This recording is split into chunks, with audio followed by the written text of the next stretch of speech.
Selamat datang ke sesi penerangan kita hari ini. Kita terus masuk ke topik hangat yang sedang berlaku sekarang. Kita akan merungkai pertempuran besar dalam pasaran e-hailing Malaysia untuk tahun 2026. Fokus kita hari ini tertumpu kepada persaingan sengit antara dua gergasi industri, terutamanya di wilayah Sarawak. Sama ada anda seorang penumpang harian atau seseorang yang merancang nak buat duit lebih dari kursi pemandu, lanskap tahun ini memang penuh dengan kejutan. Okey, sebelum kita sembang pasal nombor dan data, cuba tanya diri sendiri, apa yang paling penting untuk ulang alik harian anda atau kerjaya pemanduan gig anda? Adakah anda lebih suka ekosistem premium yang lancar atau anda mahukan kebebasan mutlak dengan penjimatan maksimum? Jawapan ini sangat penting sebab pilihan strategik anda inilah yang akan menentukan pengalaman ekonomi gig anda sepanjang tahun ni. Dalam penerangan kali ini, kita ada 5 fokus utama. Pertama, pertembungan platform. Kedua, pengalaman penumpang. Ketiga, struktur pendapatan pemandu. Keempat, pasaran unik Sarawak. Dan yang terakhir, panduan pantas untuk mula memandu pada 2026. Jom kita mula. Kita masuk bahagian pertama, pertembungan platform. Mari kita kenali dua gergasi utama yang ada falsafah bisnes yang sangat berbeza ni. Memang ada jurang falsafah yang besar antara kedua-dua platform ini. Grab ni memposisikan dirinya sebagai super app premium, sebuah ekosistem logistik lengkap dengan ciri keselamatan yang tinggi. Maxim pula mengambil pendekatan berbeza. Mereka ni lebih kepada alternatif bajet yang tangkas, sangat praktikal dan syarat kenderaan dorang jauh lebih longgar berbanding Grab. Seterusnya, bahagian kedua, pengalaman penumpang dan harga. Kalau anda cuma nak cari pengangkutan, dompet anda pasti akan rasa perbezaannya serta-merta. Komprominya macam ni, Grab ada tambang asas yang sedikit tinggi, sekitar 5 hingga 7 ringgit, tapi anda dapat kemudahan tanpa tunai dan juga mata ganjaran. Maxim pula memang mendominasi kategori bajet dengan tambang serendah 4 ringgit hingga 6 ringgit. Tapi, anda kena sedia bayar pakai tunai lah.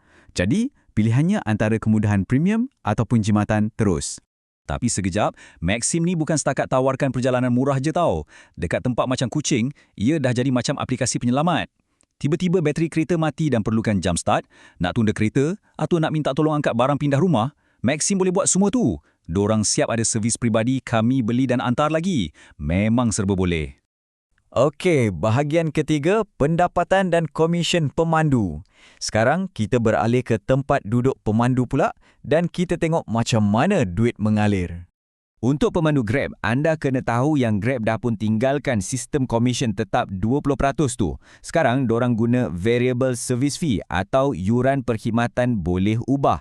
Maksudnya, cukai yang Grab ambil ni akan berubah-ubah secara dinamik. Kalau anda terpaksa pandu jauh sikit untuk ambil penumpang, yuran komisen ni akan diturunkan sebagai ganjaran usaha lebih anda tu. Bandingkan pula dengan Maxim, kalau anda bawa Maxim dan anda tampal pelekat penjenamaan syarikat dekat kereta, komisen anda boleh jatuh mendadak ke kadar tetap yang sangat-sangat rendah, iaitu 3 hingga 8% sahaja. Potongan cukai yang sikit ni memang buat Maxim sangat menarik, terutamanya untuk pemandu separuh masa. Satu lagi perbezaan besar adalah corak kerja anda nanti. Grab memaksimumkan pendapatan sejam anda dengan memberikan tugasan secara automatik dan anda boleh gabungkan pesanan makanan, barang runcit dan penumpang sekali jalan. Maxim pula beri anda fleksibiliti mutlak. Anda tengok sendiri senarai kerja yang ada dan anda bebas pilih perjalanan mana yang anda nak. Memang sangat menguntungkan untuk perjalanan yang dekat dan kerap. Masuk ke bahagian keempat, pasaran gig unik Sarawak. Macam mana platform-platform ni sebenarnya berprestasi di Malaysia Timur?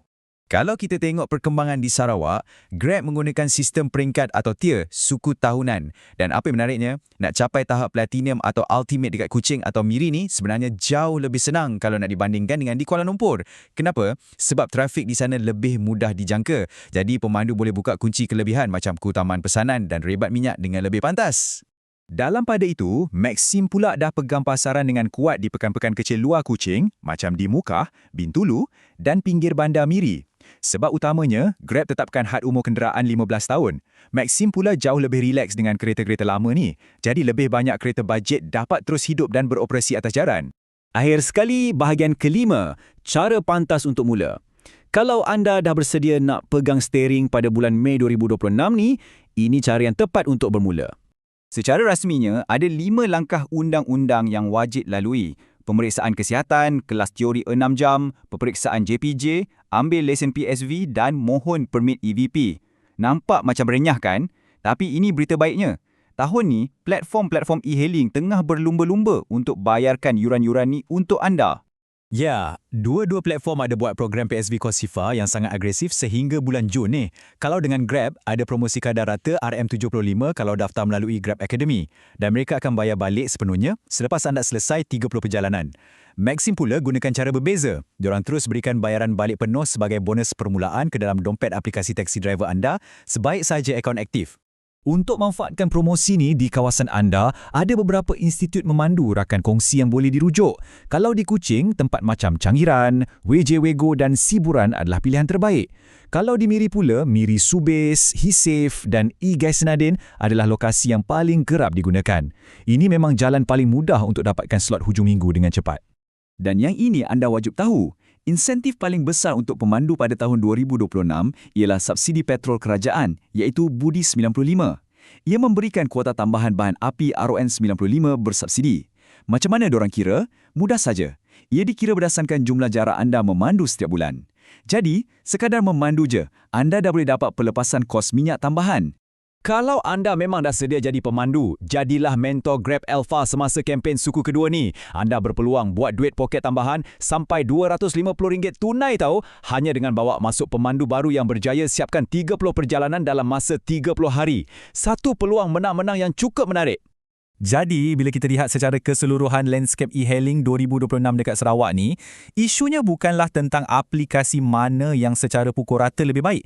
Isunya ialah aplikasi mana yang paling sepadan dengan corak kerja dan matlamat anda. Adakah anda nak pulun jadi pengguna tegar super app mendaki carta pendapatan ultimate bersama Grab? Atau, adakah anda mahu jadi pemandu bebas yang tangkas, mengawal sepenuhnya hari anda dan kaut untung maksimum bagi setiap trip bersama Maxim? Pilihan di tangan anda. Terima kasih kerana mengikuti sesi penerangan ini dan selamat memandu semua.